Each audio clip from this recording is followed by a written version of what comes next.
Hello and welcome to this video, my UFO journey.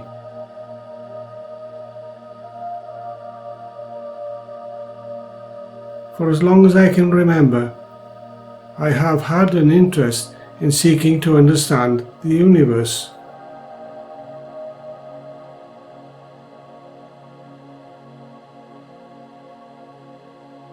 In the year 1986, I was living and working in Wales with spiritual healing, land healing, and exorcism, using the natural gifts that I had been developing for over 2 decades.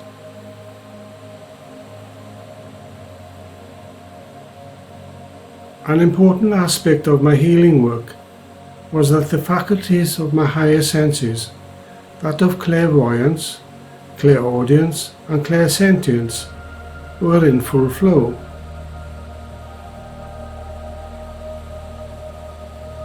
Whenever I am called to work on land healing, someone usually gets in touch with me to explain what they feel is happening to the land or property.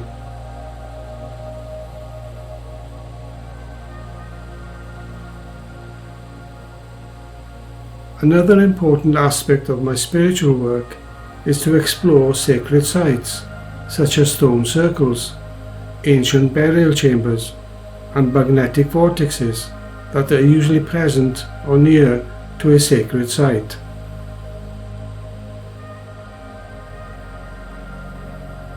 One day, I was drawn to explore a new sacred site that I had discovered on my map, which was about an hour's drive away, and I invited my mother to join me, as she was as sensitive to energies as I was.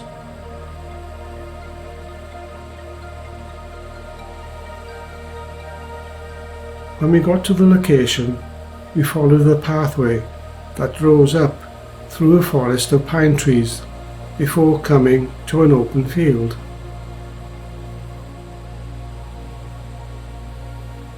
We stood there for a moment, taking in the view. Then I began to walk up the slope, when just ahead I noticed that there was a large circle of grass that was much taller and darker in colour, which intuitively gave me the thought that this was a UFO landing place.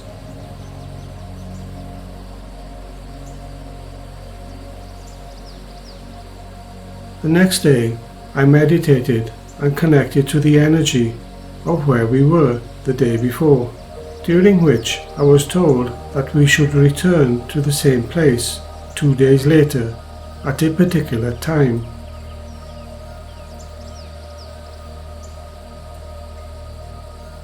I told my mother that we had been invited to return to the field, and she immediately replied, "Oh yes, I liked the feeling there."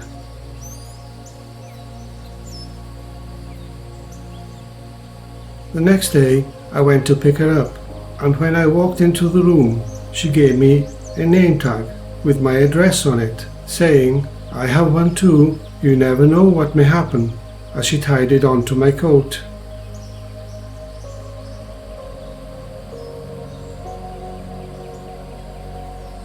We arrived at the location with our name tags on well before time, and stood there waiting to see what would happen next. As we waited above the circle of darker green grass, suddenly there was a vibration that was not intrusive, as Mother and I looked at each other in disbelief, because approaching us was a large black saucer-like spaceship.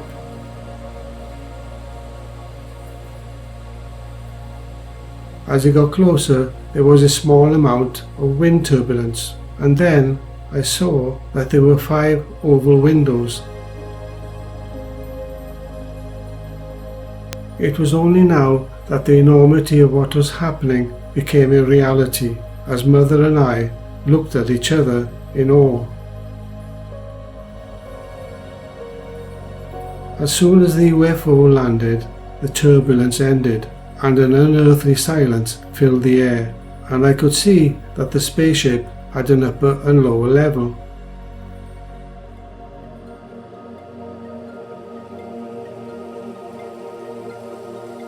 Then a large door began to open on the upper level.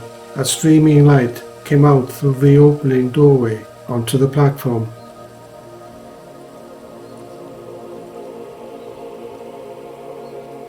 Through the light of the main doorway, there appeared a half-transparent, light blue extraterrestrial figure that was approximately 1 meter tall, who gestured me to walk in.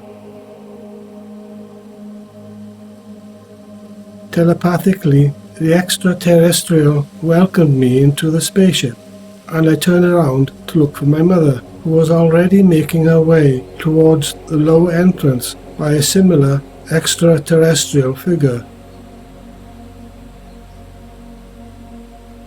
The extraterrestrial telepathically said to me, "You can call me Zanika," and led me further into the spaceship and onto a large open space, which had none of the control panels that are strongly emphasized in the movies.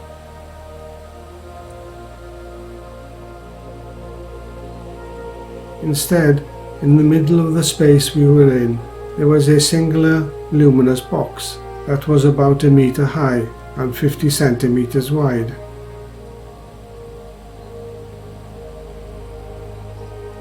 Zanakia emphasized that this was the control center of the spaceship, when in the next instance he touched a specific spot on the control center, and instantly we were out in space over Earth. Somehow the top of the spaceship had transformed into a form of glass through which I could clearly see Earth.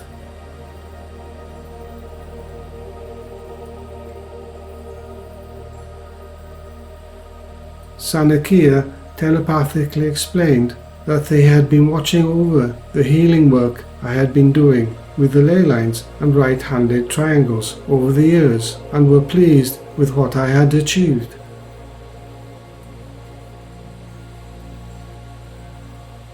Zanakia again touched the control box, and instantly a picture of the Earth appeared that showed the grid of the first layer of triangles, and explained to me the importance of how I was helping to maintain the Earth's vibration.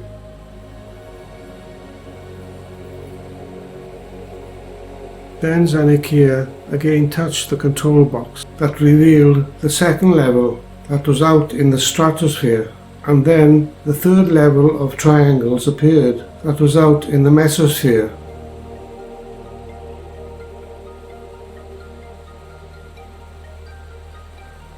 Zanakia explained, "This is the bigger picture of the important work that you are doing, because without the Earth level being balanced, the upper two layers would not be so effective." Zanakia continued, "We are here to support you in whichever way we can, but we cannot interfere with your freedom to choose, regardless of what it may be."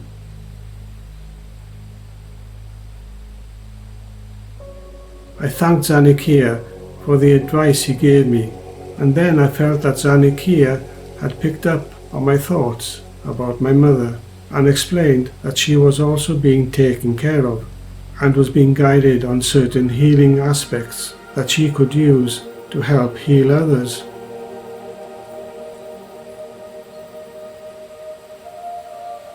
Then Zanakia said, "It's time to return you to Earth now," and in a matter of a minute or two, the doorway through which I had entered was now opening, and I made my way back onto land. The same process was applied to my mother, as we met at the same spot from where we left.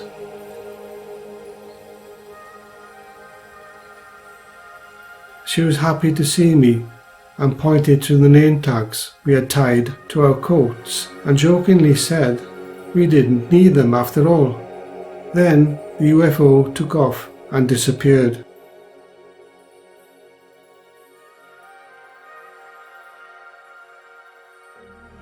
We arrived home an hour later with no words being spoken, after having such an epic experience.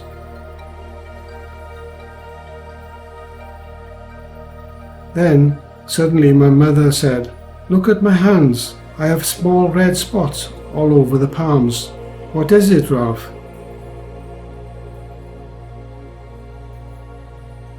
I instantly knew that it was due to the experiences we had had on the spaceship, and I told her so. She seemed to accept my explanations, and we began to talk about what we had seen and experienced.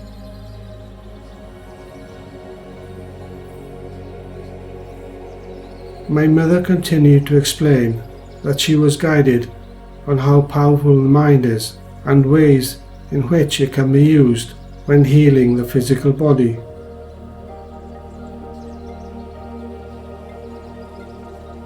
Some hours later, I went home to rest and recalled the day's experiences.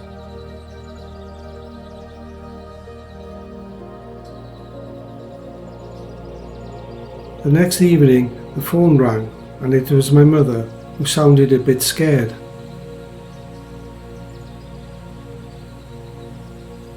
She said, "Ralph, you have to come over and see what has happened."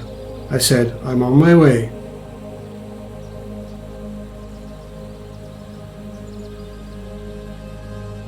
10 minutes later, I was in the flat and asked her, "What's up, Mum? Is there something wrong after yesterday?"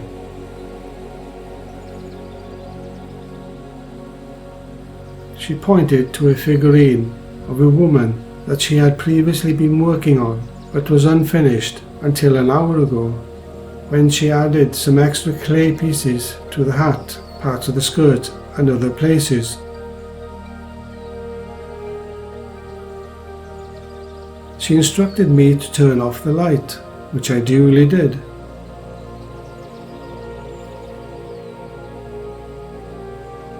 Then I could see why my mother was so excited and concerned, because the new pieces of standard clay that she had molded onto the figurine were luminous.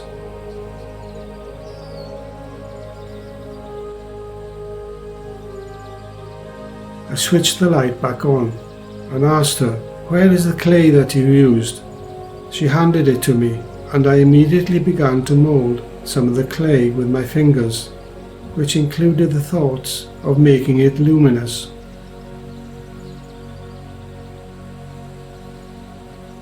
I then molded some of the clay onto the figurine and switched off the light to see if it had the same luminous effect, but the clay remained normal, no luminosity whatsoever.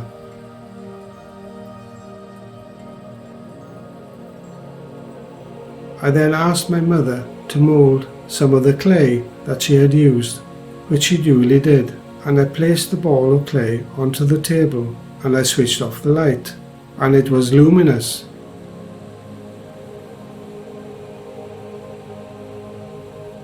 Without saying anything, we both knew that it was related to the experiences we had on the spaceship.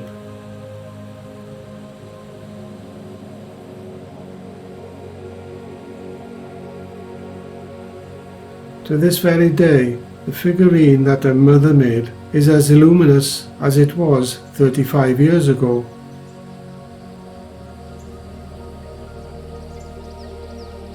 I thank you for watching and listening to this video.